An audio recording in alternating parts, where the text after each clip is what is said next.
Hello student. In this lecture we want to study the integrated rate law for the second and third order reaction या फिर fourth fifth order. This is for only JEE and NEET, not for a state board. अब according to the definition देखा अपन ने zero order reaction, the rate of reaction depends on zeroth power of a concentration of reactant.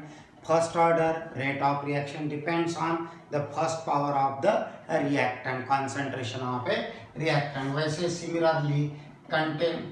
similarly consider a second order reaction, that is twice A gives product 2 moles of A combined formation of a product. तो what will be the rate? तो rate क्या आ जाएगा फिर यहाँ पर again decrease in the concentration of A with respect to time is equal to K into concentration of A raised to the power 2, that is called a second order reaction. अब इसका integrated rate law और half life निकालना है अपने को. तो क्या आ जाएगा, अगेन इंटीग्रेटेड रेट लॉ निकालना है तो इंटीग्रेशन लेना पड़ेगा. तो now the changing the variables, variable change कर लेने का. Minus D of A upon A square equal to K into D T. And now integrating this equation 2, integrating equation 2, limit पता है अपने को. तो क्या आ जाएगा फिर minus D of A upon A square equal to K constant taken out from integration sign D T. तो व्हाट आर द लिमिट, जैसा अपने जीरो ऑर्डर में लिया, फर्स्ट ऑर्डर में लिया, वैसे limit when T equal to zero, initial amount कितना लिखेंगे A zero, after time T the amount left कितना बचेगा ए टी. तो ये हो गया टेकिंग इंटीग्रेशन ऑफ इक्वेशन 2. अब इसको इंटीग्रेशन सॉल्व करने का, तो यहाँ पर इंटीग्रेशन के फार्मूले यूज करके सॉल्व करने का. तो integration of x raise to the power n d x, integration of x raise to the power n d x is equal to x raise to the power n plus 1 divided by n plus 1. तो this is very very important formula.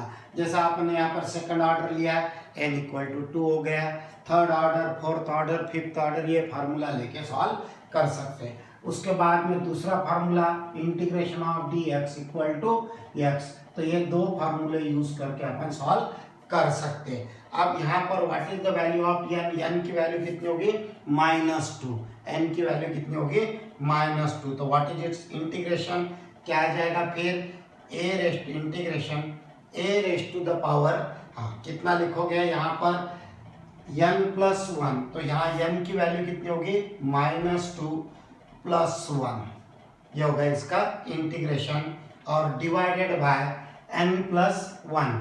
n plus 1 तो क्या लिखोगे यहाँ पर -2 plus 1 and limit ranging from a0 to at, और यहाँ पर आ जाएगा k dt का क्या आ जाएगा t, limit ranging from t equal to 0 to t equal to t.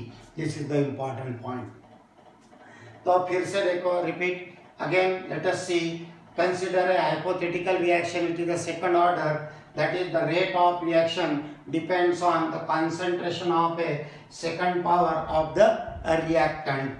तो ये होगा इक्वेशन लिखा अपन ने, वेरिएबल सेपरेट किए, इंटीग्रेटिंग एज यूजुअल अपने when initial amount a0, amount left after time t, और ये इंटीग्रेशन सॉल्व किया अपन ने बाय यूजिंग दिस फार्मूला. अब यहाँ पर प्लस सी लेते हैं because it is a इनडिफिनाइट integral, अपना ये डिफाइनाइट है इसलिए सी लिखने की जरूरत नहीं है. अब पुटिंग द वैल्यू क्या आ जाएगा, इसको सॉल्व करो तो concentration of a raise to the power कितना हो जाएगा -1 डिवाइडेड बाय -1, और limit ranging from a t a0, और यहाँ पर ये -1 जैसे के वैसा.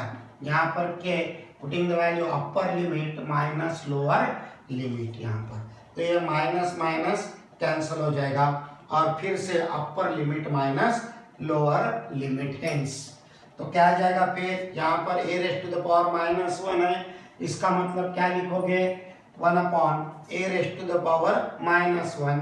तो यहाँ पर आ गया समझो ये लाइक दैट, और लिमिट रेंजिंग फ्रॉम अगेन अपन वही लिखेंगे A0 to AT that is equal to K into t. ये हो गया अपना।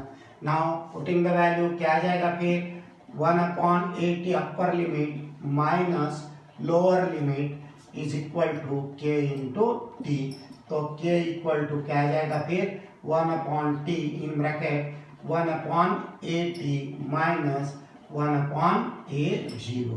This is an integrated rate law expression for the second order reaction. For the second order reaction, K equal to 1/T, A 1/AT minus 1/A0.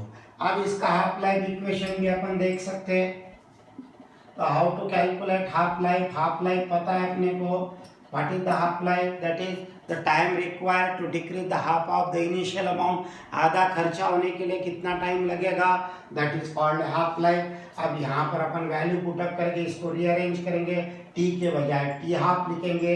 ये होगा t half, तो k यहाँ denominator में चलेगा। अब उसके बाद में 80 की वैल्यू कितनी बचेगी? आधी, इसके पहले जैसा देखा अपन ने। तो 80 की वैल्यू कितनी होगी?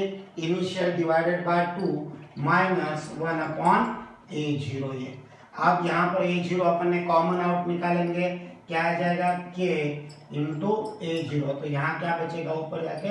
2 माइनस 1, तो t half equal to 1/K A0।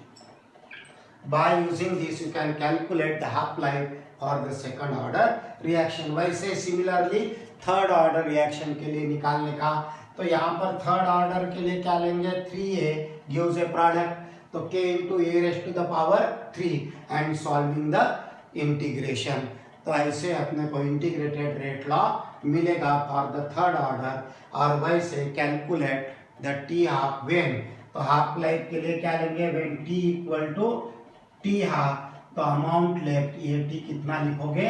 A0/2 and by using this you can calculate the t half for the third order reaction. Clear? तो ये होगा about the second order reaction. This is the important formula integrated rate law के लिए। ये formula integration का formula याद रखने का, उसके ऊपर से अपन nth ऑर्डर की इंटीग्रेटेड रेट लॉ और हाफ लाइफ निकाल सकते हैं। Okay, thank you.